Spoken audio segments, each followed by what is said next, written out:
That rainy Tuesday in Seattle changed everything.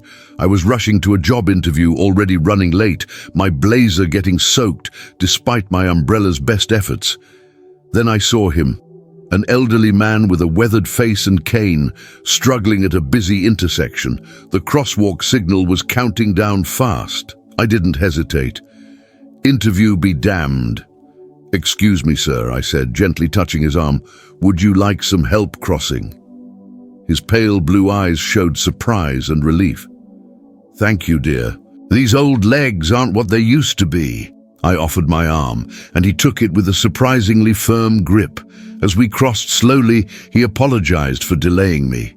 "No need," I assured him. "My mother always said kindness is never wasted time." "Your mother sounds wise." "She was," I replied quietly. When we reached safety, I asked if he needed further assistance. He pointed to a sleek black car half a block away. "My son-in-law's driver is waiting." I insisted on walking today, doctor's orders, but perhaps I was ambitious. I walked him to the car, where a uniformed driver rushed to assist. "I'm Sarah," I offered my hand. "Walter Peterson," he replied with a warm smile. "I won't forget this kindness." I hurried away, now 20 minutes late. My watch confirmed what I already knew. The position was surely gone. At Meridian Marketing, the receptionist's sympathetic look said it all. "I'm sorry, Ms. Campbell, but Mr. Davidson has moved on to other candidates. He's strict about punctuality." I nodded, swallowing disappointment. This had been the most promising opportunity yet, an entry-level position actually requiring my marketing degree, unlike the coffee shop and bookstore where I'd been working double shifts to make rent. "You can leave your resume," she offered. "Sometimes positions open up." I handed over my damp portfolio and left, unable to regret helping Walter. Some things outweighed even desperately needed jobs. The next weeks passed in a blur of shifts, applications, and rejections. My student loans loomed, and my roommate announced she was moving in with her boyfriend, potentially doubling my rent. My friend Layla's wedding became my lone bright spot. We'd been close since freshman year, and despite her successful finance career contrasting with my struggle, we'd remained tight. "You have to come," she'd insisted when I tried to decline. "I'll help with the dress. You're staying with me the night before, non-negotiable." So there I was, in a borrowed bridesmaid dress at the Grand Hyatt, watching Layla marry her college sweetheart. During the reception, I noticed a commotion at the entrance. A distinguished couple had arrived, the man tall with salt and pepper hair in an impeccable suit, the woman equally elegant in a designer dress. But what caught my attention was the elderly gentleman with them, leaning on a familiar cane. My heart skipped as I recognized Walter Peterson. He looked better now, still frail but steadier, dignified in his tuxedo. I never expected him to remember me. So I was stunned when during dinner I saw him leaning toward the well-dressed man beside him, gesturing in my direction. The younger man looked over with interest. Then Walter's eyes met mine, his face brightening with recognition. I smiled back, lifting my champagne slightly. The last thing I expected was for Walter's companion to stand and approach my table. "Excuse me," he said, his voice deep and cultured. "Are you Sarah Campbell?" I nodded, suddenly conscious of my borrowed dress. "I'm Alexander Harrington, Walter's son-in-law. He's been telling me about a kind young woman who helped him during a rainstorm." "Yes," I admitted, "but it was nothing special. Anyone would have done the same." Alexander's expression suggested otherwise. "Walter would like to speak with you privately, if possible." Curious, I followed him to where Walter sat with a woman who must be his daughter. Walter's face lit up as we approached. "Sarah, I hope to see you again, though never expected it here." "You know Layla?" I asked, surprised, not directly. "Alexander's company recently acquired the bank where James works. We were invited as a courtesy. Alexander suggested Walter and I might speak on the terrace. With his help, Walter took my arm again, just like that rainy day, and we walked toward the garden terrace. "I've thought about your kindness often," Walter said as we sat overlooking the garden. True character shows in moments when no one important is watching and there's nothing to be gained. I blushed. I didn't do anything special, really. Walter, please, he insisted. Do you know how many people walked past me? Dozens. Young people with phones, businessmen late for meetings, even a woman who stepped around me like I was street furniture. He shook his head. At my age, you become invisible. I just listened, not knowing what to say. My late wife Eleanor always said you can tell everything about someone by how they treat those who can offer nothing in return. His eyes grew distant. She was right about that, as about most things. She sounds wonderful. She was. Walter refocused on me. Tell me about yourself, Sarah. I hesitated. I'm between opportunities right now. I have a marketing degree, but the market is tough. Were you heading to an interview when we met? I nodded, surprised he remembered. I'm sorry if I made you miss it. Please don't worry. It wasn't meant to be. Walter studied me. What kind of marketing interests you most? Digital content strategy, I answered without hesitation. Helping companies tell authentic stories that connect with people. My thesis was on how storytelling builds brand loyalty better than traditional advertising. Walter listened intently, nodding occasionally. It felt validating to have someone like him take my aspirations seriously. You speak with conviction, he observed. That's rare. Alexander appeared then. They're about to cut the cake. Of course, Walter said, rising. Sarah, would you mind if Alexander got your contact information? I feel we should continue this conversation. Puzzled but intrigued, I agreed. Alexander handed me his business card, thick, embossed cardstock, and I wrote my details on one of mine, aware of its flimsy quality by comparison. Thank you, Sarah, Walter said, taking my hand, for everything. After they left, I examined Alexander's card. Harrington Global Enterprises, CEO and Chairman. My heart nearly stopped. Even I knew who Alexander Harrington was, founder of one of the largest private equity firms in the country, and Walter Peterson was his father-in-law. I carefully tucked the card away, certain nothing would come of it.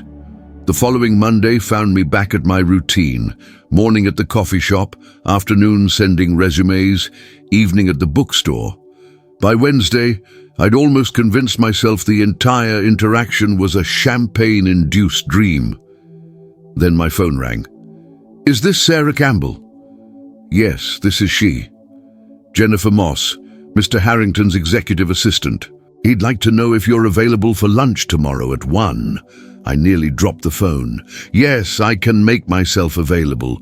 A car will pick you up at 12:30. The address we have is 1842 Rainier Avenue, apartment 3B. Is that correct? How did they know my address? I pushed the question aside and confirmed. The next day, I was ushered into a private dining room at Canlis, one of Seattle's most exclusive restaurants. Alexander was already seated along with Walter and a woman I didn't recognize. Sarah, Alexander greeted me, standing. This is my wife, Caroline, Walter's daughter. Caroline was elegant but warmer than she'd appeared from across the reception. She smiled genuinely. Dad has told us so much about you. The lunch was surreal. We discussed current events, my background and education, with Walter frequently returning to my career aspirations. The food was exquisite, though I was too nervous to fully appreciate it. Finally, Alexander set down his fork. Sarah, I'll be direct. Walter has taken interest in your situation, and I trust his judgment. We have an opening that might suit your skills, assistant marketing director in our consumer products division. I nearly choked. That's very generous, but I don't have enough experience for a director-level position. Assistant director, he corrected. It would be challenging, certainly.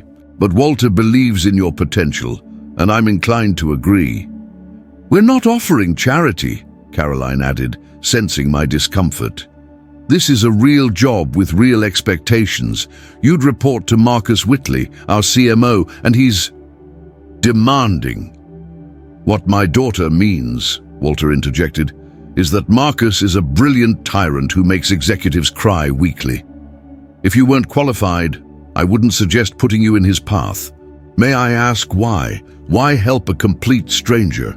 Walter exchanged glances with the others before answering. 6 months ago, I was diagnosed with a condition affecting my balance.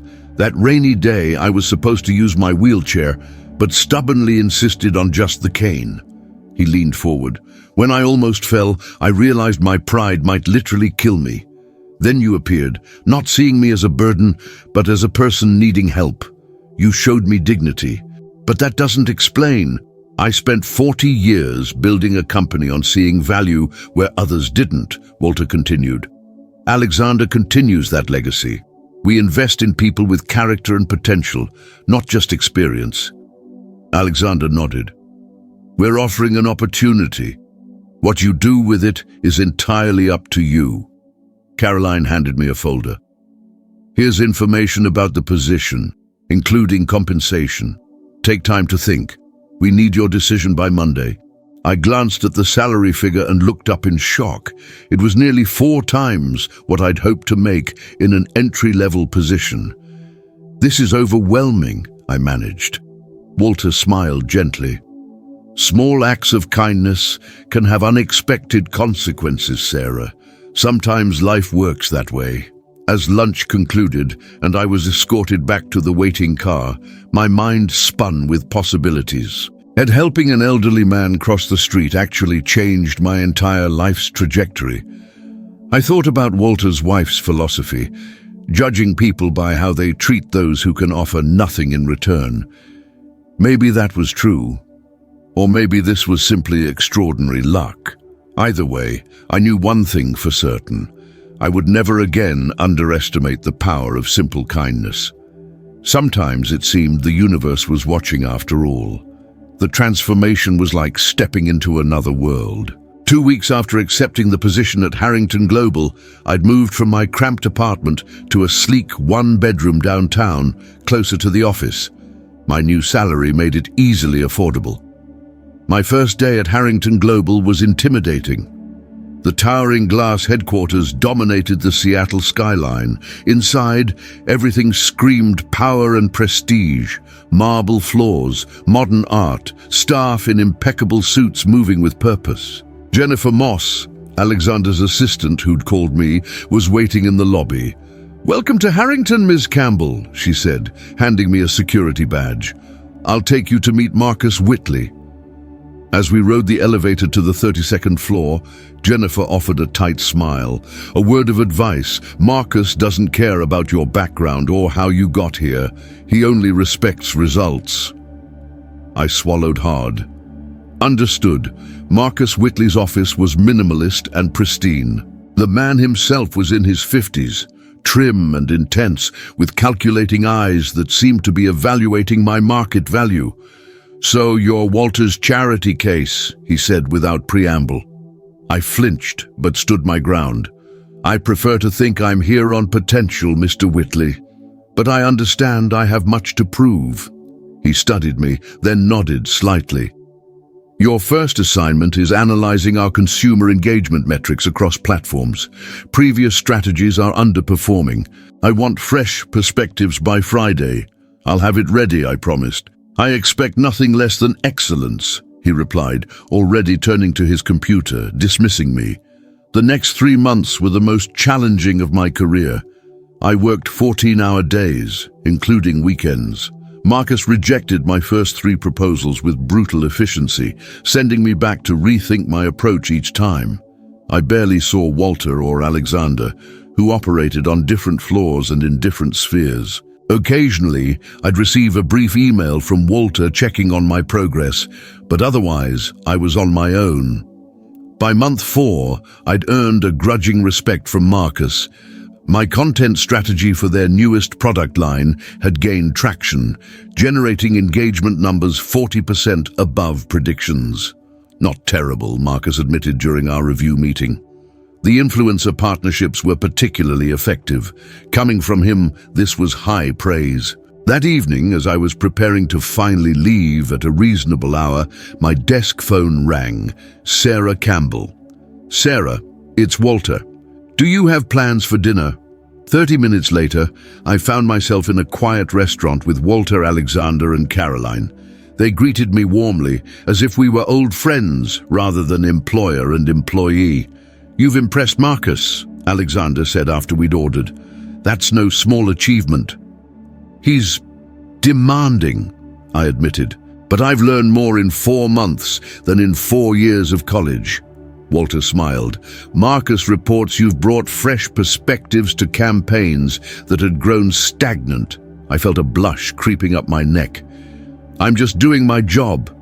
"False modesty doesn't suit you," Walter chided gently. "Alexander tells me the numbers speak for themselves." Over dinner, the conversation shifted from work to personal topics. Caroline asked about my family, my childhood in Portland, my interests outside of marketing. It felt strangely like being vetted, but for what? I wasn't sure. As dessert arrived, Alexander set down his fork and exchanged glances with Walter. "Sarah, we have a proposition for you," Alexander began. "Harrington is launching a new division focused on social impact investing. We're identifying businesses with potential for both profit and positive community change." Walter continued, "We need someone who can communicate this vision effectively, someone who sees value where others might not." I looked between them, confused. "I'm not sure I understand."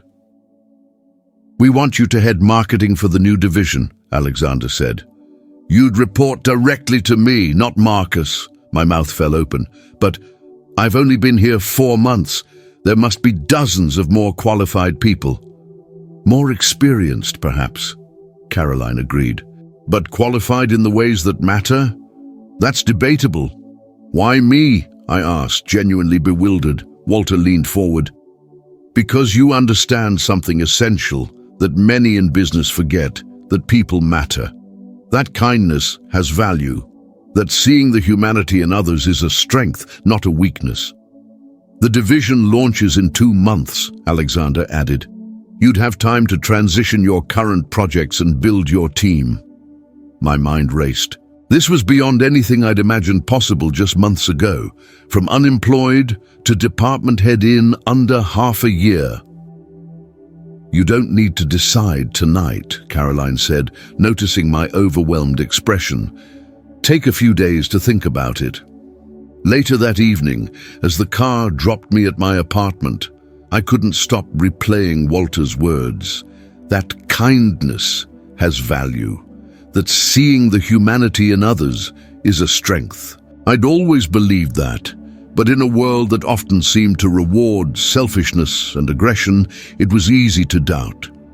Now, somehow, that simple belief had changed everything. The next morning, I arrived at the office early to find Marcus already at his desk. "I heard about Alexander's offer," he said without looking up from his computer. "News travels fast," I replied, uncertain how he felt about potentially losing me from his team. To my surprise, Marcus actually smiled, a rare sight that transformed his severe face. "For what it's worth, I'd make the same choice. It's a good opportunity." Coming from Marcus, this was practically a glowing endorsement. "Thank you. I value your opinion." He finally looked up. "Just remember, kindness may have opened the door for you, Campbell, but it's your competence that's keeping it open. Don't forget that." 6 months into my new role as marketing director for Harrington Impact Ventures, I barely recognized my life. I had a corner office with a view of Puget Sound, a team of 8 talented people, and the ear of Alexander Harrington whenever I needed it. Our first major initiative, a campaign highlighting investments in sustainable urban farming, had garnered national attention. What had begun with helping an elderly man cross the street had somehow led to me helping direct millions of dollars toward community-changing projects. Walter and I had developed a genuine friendship. We met for lunch every few weeks, where he'd share wisdom from his decades in business while I'd keep him updated on social media trends. He took particular delight in learning about TikTok, though he swore he'd never download the app himself.